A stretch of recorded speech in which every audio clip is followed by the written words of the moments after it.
Hi guys! Magandang hapon sa lahat. Good afternoon po. At for today's video, gagawa tayo ng bibingkang malagkit. Ito na nga guys, ang pasimuna naman dito si Habi. Sabi niya kasi gusto niyang makakain ng bibingkang malagkit. So kaya sabi niya, bibili siya nito malagkit. Lutuin ko daw at the same time, i-video ko na lang para i-share ko din sa inyo. Ang kilo ng malagkit na binili niya is 80 pesos no, per kilo. So ito inugasan ko lang ng mga 3 beses.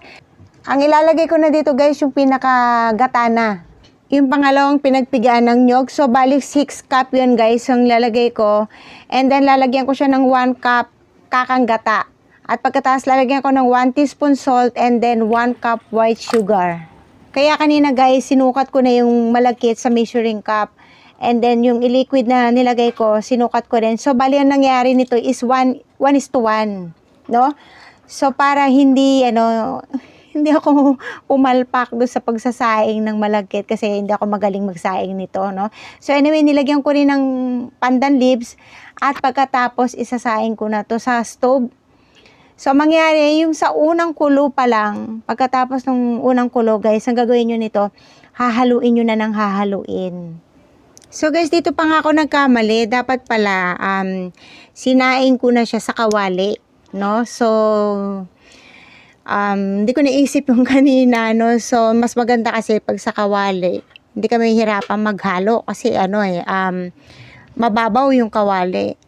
Unlike pag dito sa kaldero, medyo mahirap haluin kasi syempre malalim, no? So, anyway, dahil nandito na to, kaya hindi ko na rin na sinalin pa, panindigan na lang natin dito to. So, ang gagawin mo lang dito, haluin mo lang ng haluin at yung apoy mo, kailangan low fire lang kasi para hindi masunog ng husto. Kung masunog man, hindi ganun katutong, no? So, kailangan mahina lang yung apoy. Eto na guys, nagpalit na ako ng sandok kasi medyo medyo sticky na masyado ng malagkit. So, kailangan mo dito, haluin mo na ng haluin. Huwag mo nang lulubayin sa paghahalo, no? So, medyo mahirap na stage, no? Yung yung paghahalo na, yung halos paluto na. Kasi, syempre, habang tumatagal, pakunat na ng pakunat tong malagkit. Kaya kailangan dito matyaga ka, tsaka syempre malakas yung braso mo para maghalo. So ganun yun no? Kahit naman sa biko, no, same halos naman yung sa biko tsaka ito So ganun pa rin naman, medyo mahirap. So kung mapapansin nyo guys, halos paluto na. Alam niyo yung yung sinaing na parang pain-in na. Eto na yun, ready na to. Ita-transfer na natin to bali dito sa aluminum foil. So bago ko ilagay dito guys, bali nilagyan ko muna nag-brush muna ako ng butter dito sa aluminum foil para syempre hindi didikit yung malagkit natin. So guys, ito na, bali tamang-tama lang to guys, no. Medyo may konting, hindi naman hilaw. Yung sabi ko nga sa inyo yung parang pain-in na kasi nga ang gagawin natin ito, ilalagay natin pa to sa oven. Pag gumagawa talaga ako ng ganito, ang naaalala ko lagi yung parents ko, yung nanay ko, tsaka yung tatay ko. Kasi ito yung mga paborito nilang pagkain. At tsaka nung maliit pa ako, no, nung araw nga, so ito yung mga madalas naming merienda. So anyway guys, meron dito sa kawali na, no, ang gagawin ko, maglalagay lang ako ng 3 cups of kakang gata. Ito na yung coconut cream, yung unang pinagpigaan na nyog. And then, lalagyan ko ng 2 cups brown sugar. Kung meron kayong panocha or yung, ang tawag dito, matamis na bao. Kasi sa amin, ang tawag kasi doon, panocha. Mas maganda rin yun, guys, yung panocha o yung matamis na bao nga. Nagkataon lang kasi dito sa area ko, hindi na parang, di ko alam kung hindi na uso. Parang, ang hirap makahanap ng matamis na bao. So, ito na lang yung, syempre, ilalagay natin, no, yung brown sugar. Kailangan ng apoy mo nito, low fire lang, mahina lang, kasi para hindi mabigla tong niluluto natin, pakukuluan mo lang naman to. And then, syempre, habang pinakukuluan mo guys, wag mo naman kalimutang halu-haluin para hindi nga masunog yung pinakailalim, kasi syempre, papait, hindi magiging maganda yung lasa, So guys, dito sa stage na to, ikaw nang bahala. Kasi meron talagang gusto nila yung nagmamantika na. no? Kaya lang sa akin kasi sa amin, si hubby kasi ang gusto niya yung gantong klase lang. Ayaw niya yung ano, yung humihiwalay na yung mantika.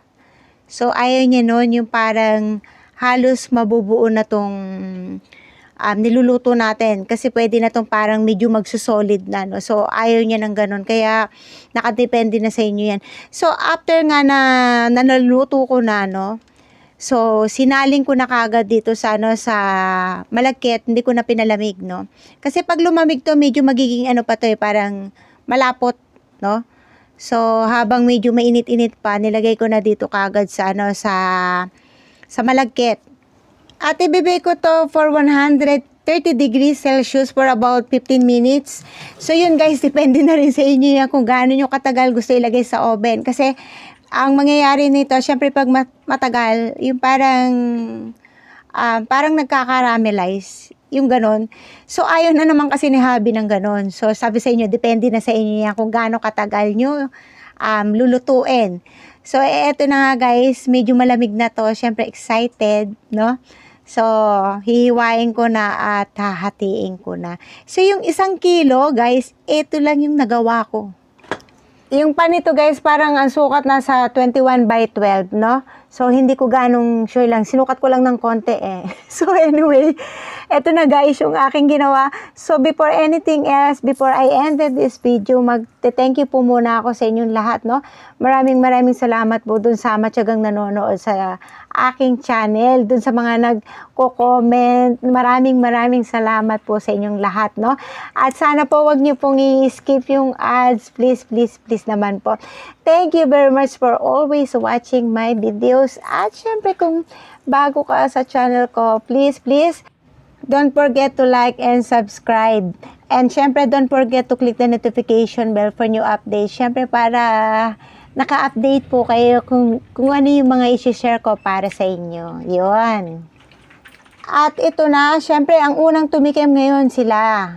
Kasi sila yung nag-request nito, no? So, masarap. Syempre, sabi nila masarap. Tapos, sakto lang yung tamis. No? Syempre, pero kung ikaw yung magluluto, hindi mo kailangan mag-stick sa recipe kung gaano karami ng sugar. It's up to you guys kung anong prepare mong lasa, kung sobrang tamis or hindi ganong matamis. Siyempre, yun yung susundin mo yung panlasa mo. So, that's it guys. I hope nag-enjoy kayo sa aking video for today. At sana abangan nyo pa po ko sa mga susunod kong video. So, there you have it guys. Maraming salamat po sa inyong lahat. Have a nice day. God bless everyone. Diyos mabalos. Bye-bye.